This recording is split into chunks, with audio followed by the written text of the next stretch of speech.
Bismillahirrahmanirrahim.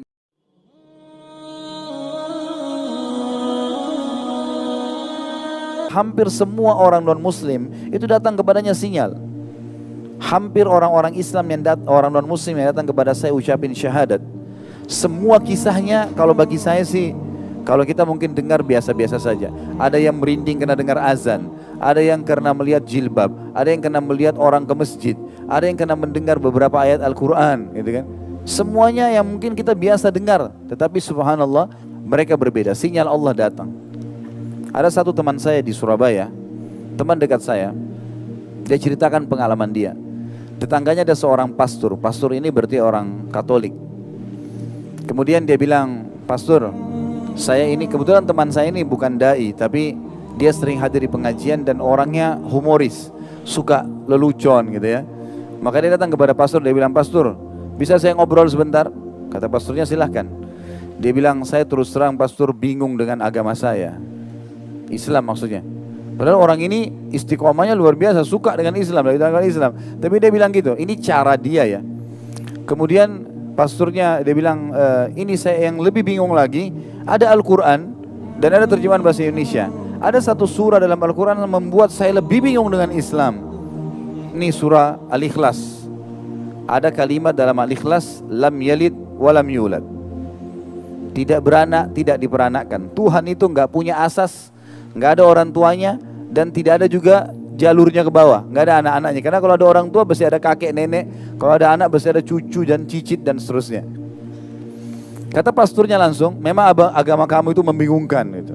Kata teman saya ini, ya, semoga Allah jaga beliau. Sekarang masya Allah masih ada dan berhasil sukses sekali di Surabaya dan sudah selesaikan S3-nya.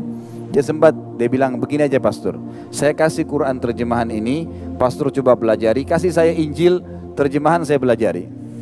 Seminggu kemudian kita ketemu, siapa tahu ada jawaban.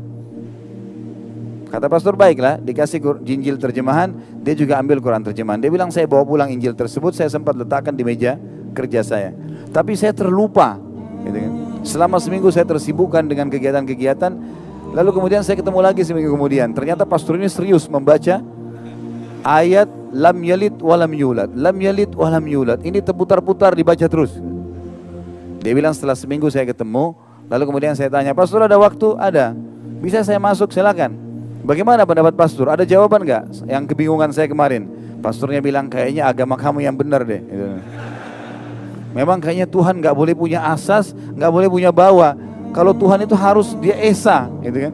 Akhirnya sama teman saya diajak, kalau gitu syahadat aja pastor, masuk Islam di tangan dia. Sesuatu yang kadang-kadang tidak masuk di akal kita. Ada teman saya di Makassar kemarin, Syekh Ali Rimi dari Mekah, dan ada satu lagi Syekh Hamad dari wilayah Hail. Dua orang ini diutus oleh Saudi jadi dosen, satu di UIN, satu di UMI di Makassar. Saya sering kali kalau waktu berapa tahun lalu saya di Makassar, ini kisah sekitar mungkin 9-10 tahun yang lalu, saya telepon, sering kalau ada apa-apa saya beritakan, akhi kalau butuh apa-apa telepon saya saja. Dia bilang baiklah. Satu waktu dia telepon saya, dia bilang, Khalid coba kesini penting. Saya bilang kenapa? Dia bilang ada orang mau masuk Islam. Baiklah kalau gitu saya datang. Saya datang ke sana naik motor, sampai di sana saya tanya, mana orang yang mau masuk Islam? Di sebelah dia kebetulan ada salah satu marketing obat yang sering keliling-keliling di apotik. Itu ternyata dia. Kata teman saya Ali Harim ini orang yang mau masuk Islam nih. Saya tanya, Mas saya mau masuk Islam. Dia bilang iya. Kenapa Mas mau masuk Islam? Dia bilang saya kagum lihat dua orang Arab ini. Setiap azan pasti ke masjid, gitu kan? Pasti kalau dengar azan ke masjid. Setiap saya masuk ini pasti jalan ke masjid. Waktu saya tanya, memang bisa bahasa Indonesia tapi terbata-bata. Waktu saya tanya kenapa, dia bilang ini perintah Tuhan. Dia bilang saya pertemukan dengan keadaan saya seminggu sekali ke gereja aja saya masih malas. Ini orang satu hari dipanggil, waktu saya tanya berapa kali, dia bilang 5 kali. Begitu rajinnya dia pergi. Kalau gitu saya tahu ini agama benar, saya mau ikut deh. Hanya begitu. Antum sekarang dengar azan sehari berapa kali? Jawab gak ke masjid? Jadi unik sekali gitu ya. Orang masuk Islam itu sesuatu yang luar biasa.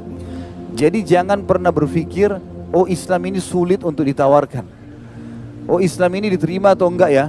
Untuk berdialog, untuk berbicara menawarkan Islam saya harus hafal Injil enggak? Atau saya hafal Taurat enggak? Itu tidak perlu. Tawarkan Islam, selebihnya tawakal kepada Allah. Karena tugas kita hanya menyampaikan. Allah berkata kepada Nabi Muhammad SAW dalam Al-Quran, "Ma alaika illal balag." Tugasmu hanya nyampaikan, hai Muhammad, gak lebih dari itu.